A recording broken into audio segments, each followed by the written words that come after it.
तो कहानी की शुरुआत में हमें एक लड़की को दिखाया जाता है।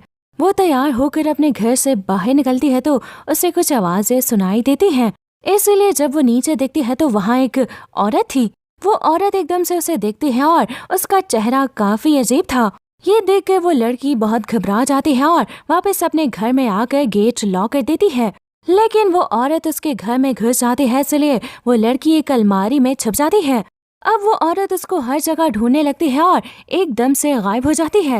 लेकिन दोस्तों, तभी अचानक से वो उसके पीछे आ जाती है और उसे खींचकर अपने साथ कहीं पर ले जाती है। अब हम कुछ दिनों के बाद का सीन देखते हैं जिसमें हमें एक एंड्री नाम के लड़के को दिखाया जाता है। यहाँ पर एंड्री एक मारा नाम की लड़की से किसी काम के सिलसिले में मिलने आया है। अब क्योंकि मारा के पास ताकतें हैं और वो लोगों का दिमाग भी पढ़ सकती है और उनकी सोच को भी चेंज कर सकती है। अब इसीलिए एंड्री उसे अपना मसला बताता है। असल में कुछ टाइम पहले उसके घर में कुछ गुंडे घुस आए थे और उन्होंने उसकी वाइफ के साथ गलत चीजें करना शुरू कर दी थी। लेकिन उसने उसे बचाने की बजाय वहाँ से भागकर अपने पड़ोसियों को मदद के लिए बुला लाया।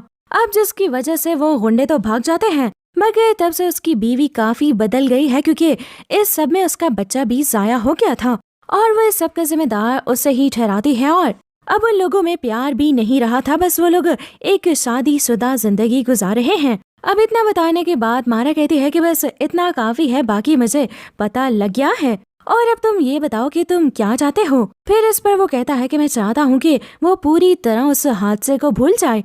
लेकिन फिर तभी एंड्री को पता नहीं क्या हो जाता है कि वो मारा से कहता है कि मुझे तुम्हारी मदद नहीं चाहिए, मैं सब कुछ खुद ठीक कर लूंगा। उसके बाद वो वहाँ से चला जाता है। फिर वो अपनी बीवी के लिए फ्लावर्स लेकर जाता है और उससे माफी मांगता है कि तुम ये सब कुछ भूल जाओ, मुझे अपनी गलती का एहसास हो गया है। मगर उसकी बीवी पर इन सब चीजों का कोई असर नहीं हो रहा था और वो उसे बातें सुनाकर वहाँ से चली जाती है। अब इसीलिए एंड्री के पास मारा से मदद लेने के अलावा कोई और हल नहीं था।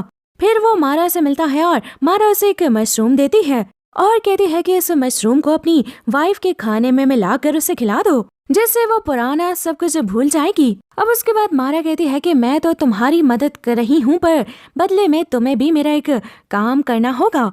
एंड्री पूछता है कि कैसा काम, तो मारा बताती है कि मैं कुछ महीने के लिए काम से जा रही हूँ और तब तक तुम्हें मेरे इन मशरूम्स का ख्याल रखना होगा क्योंकि ये बहुत खास है और हर एक महीने के बाद एक आदमी इन्हें चेक करने के लिए आएगा। अब यहाँ पर एंड्री को ये काम आसान लगता है, इसलिए वो मान जाता है। फिर एंड्री उस मशरूम को लेकर जाकर अपनी वाइफ के केक में मिला देता है और अब उसको खाते ही वो एंड्री के पास आ जाती है। ये देखकर एंड्री हैरान हो जाता है और फिर वो वही कहती है जो एंड्री बहुत टाइम से सुनना चाह रहा था। वो एंड्री से कहती है कि मैंने तुम्हें माफ कर दिया है और अब हम पीछे का सब कुछ भूल कर अच्छी जिंदगी की शुरुआत करते हैं, पर मुझे इस घर में नहीं रहना क्योंकि मुझे यहाँ घुटन होती है। फिर उसकी बात एंड्री भी मान जाता है क्योंकि वो बहुत खुश था और फिर वो उसे मारा के घर लेकर आता है क्योंकि अब यहाँ पर उसे उन मशरूम्स का ख्याल भी रखना था। फिर जब वो लोग उस घर में आते हैं तो देखते हैं कि कमरा लॉक है, लेकिन वो दोनों उस पर ज्यादा गौर नहीं करते और एक साथ बहुत एंजॉय करते हैं। लेकिन अब कुछ दिनों के बाद उन्हें अजीबो गरीब चीजें महसूस होने लग जाती हैं। अब जैसे कि एंड्री की वाइफ को कभी कभी वही गुंडे दिखते हैं और कभी तो वो उसे अजीब तरह टच भी करते हैं। और अब यहाँ पर एंड्री को एक घोड़ा भी दिखाई देता है और फिर वो एकदम से गायब हो जाता है। अब एक बार तो एंड्री को एक बच्ची भी दिखाई देती है जो उसे कहती है कि मारा तुम दोनों को धोखा दे रही है और वो तुम्हें मार देगी, इसलिए यहाँ से भाग जाओ। अब इस सबसे तंग आकर एंड्री मारा को कॉल करता है और उसे सब कुछ बता देता है।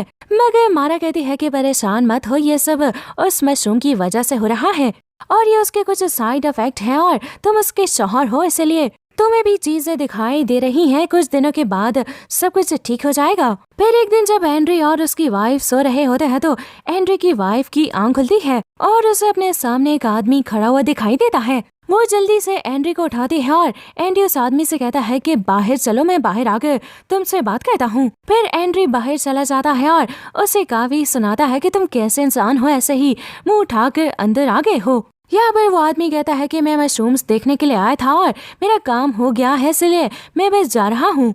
अब जब एंड्री काम पर चला जाता है तो उसकी वाइफ को घर में किसी बच्चे की रोने की आवाज सुनाई देती है और अब ये सुनकर वो काफी अजीब हो जाती है।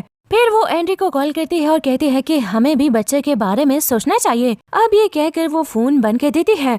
फिर जब एंड्री घर आता है तो वो देखता है कि उसकी वाइफ की हालत काफी खराब है और उसे सब कुछ याद आ गया है, जिसकी वजह से वो आउट ऑफ कंट्रोल हो जाती है। फिर वो एंड्री से कहती है कि तुमने उस दिन मुझे बचाया क्यों नहीं, तुम डर कर भाग क्यों गए थे। यहाँ पर एंड्री उसे शांत करता है और फिर मारा को कॉल करता है, मगर उसका मोबाइल बंद था। अब इसीलिए वो उस घर की मालकिन से मिलता है और मारा के बारे में पूछता है। वो उसे बताते हैं कि मारा ने मुझसे ये घर 1948 में लिया था। अब ये सुनकर तो एंड्री के होश ही उड़ जाता है, क्योंकि ये कैसे हो सकता है, मारा इतनी बड़ी है तो वो जवान कैसे दिखती है। एंड्री को कुछ भी समझ में नहीं आ रहा था, इसलिए वो अपनी वाइफ के पास जाता है जहां उसका इलाज चल रहा था। मगर अब दोस्तों, अब तो उसने एंड्री को पहचानने से भी इनकार कर दिया था, यानी कि अब वो पूरी तरह मारा के कंट्रोल में आ गई थी। फिर एंड्री घर आता है और देखता है कि वो कमरा खुला हुआ है जो लॉक था, इसलिए वो उस कमरे में जाता है और चेकिंग करने लग जाता है। फिर उसे एक अलमारी के पीछे एक खुफिया कमरा मिलता है, जिसके अंदर जाने पर उसे फिर से वही बच्ची दिखाई देती है। वो बच्ची उसे एक विजन दिखाती है जिसमें मारा एक घोड़े पर बैठी हुई है। यहाँ पर वो अपने सोल्जर से कहकर मासूम लोगों को मरवा रही है और उसमें उसके पिता भी थे। ये देखकर एंड्री बहुत ज्यादा घबरा जाता है कि मारा इतनी खतरनाक औरत है।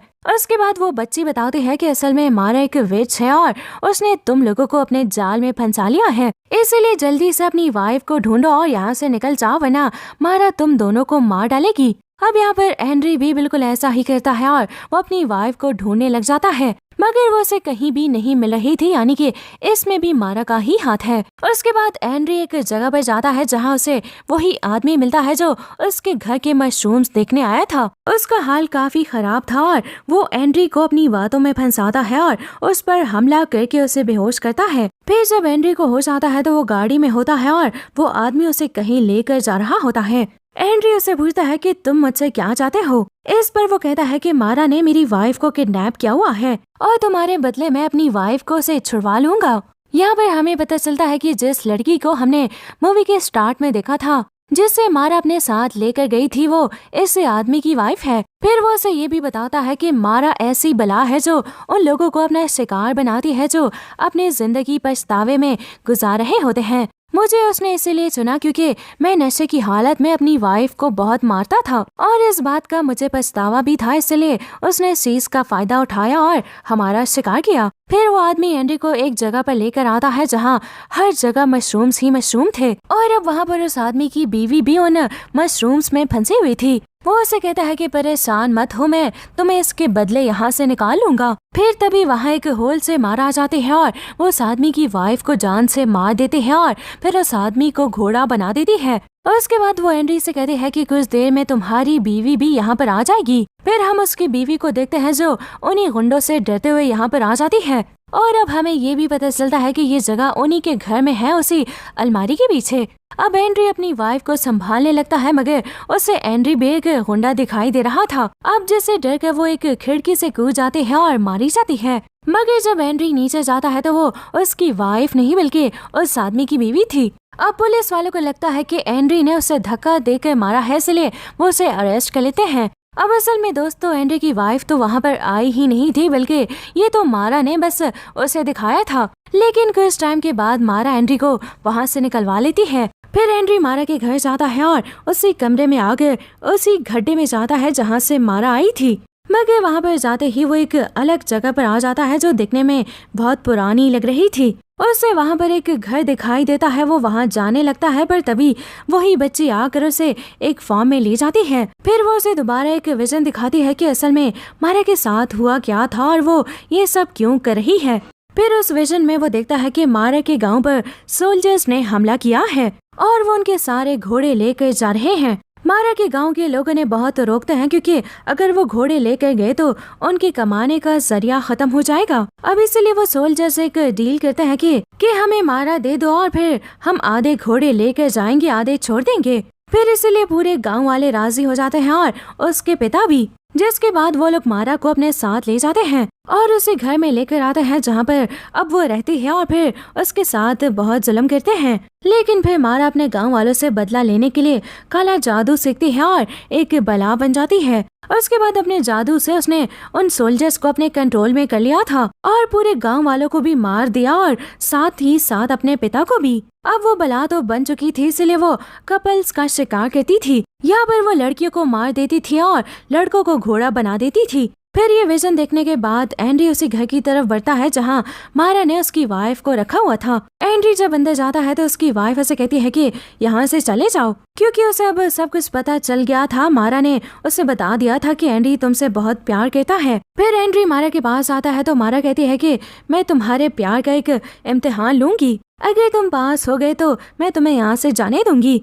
इस पर एंड्री मान जाता है और फिर मारा उसे उसी वक्त में भेज देती है जब उन गुंडों ने उसकी वाइफ के साथ गलत चीजें की थी। लेकिन अब इस बार एंड्री भागने की बजाय अपनी वाइफ को बचाता है, पर एक गुंडा उसे चाकू से जख्मी कर देता है। फिर तभी उसके सामने मारा आती है और कहती है कि अगर तुम चाहो तो ये सब कुछ रोक सकता है, बस तुम्हें एक मशरूम खाना होगा। मगर इस बार एंड्री समझ आता है कि ये भी मारा की ही चाल है और ये बस मुझे वो विजन दिखा रही है, इसलिए वो फौरन ख्याल से बाहर आ जाता है। फिर यहाँ पर एंड्री की वाइफ मारा के मशरूम्स पर आग लगा देती है क्योंकि वो उसके लिए बहुत अहम थे। ये देखकर मारा फौरन आग बुझाने लगती है और इसी बीच एंड्री और उसकी वाइफ उस घर से बाहर जाते हैं। फिर वो बच्ची उनकी मदद करती है और उन्हें बाहर निकालती है और उसके बाद उसी घर में जाकर दरवाजा बंद करके मारा के साथ अपनी भी कुर्बानी दे देती है। असल में दोस्तों ये बच्ची मारा का ही बचपन है, क्योंकि वो उस वक्त छोटी थी और उसका दिल बहुत साफ था। फिर हम मूवी के लास्ट सीन में देखते हैं कि एंड्री की वाइफ ने उसे माफ कर दिया है और वो दोनों अब एक साथ काफी खुश हैं। फिर दोस्तों इसी के साथ ये मूवी, ये कहानी दी एंड हो जाती है।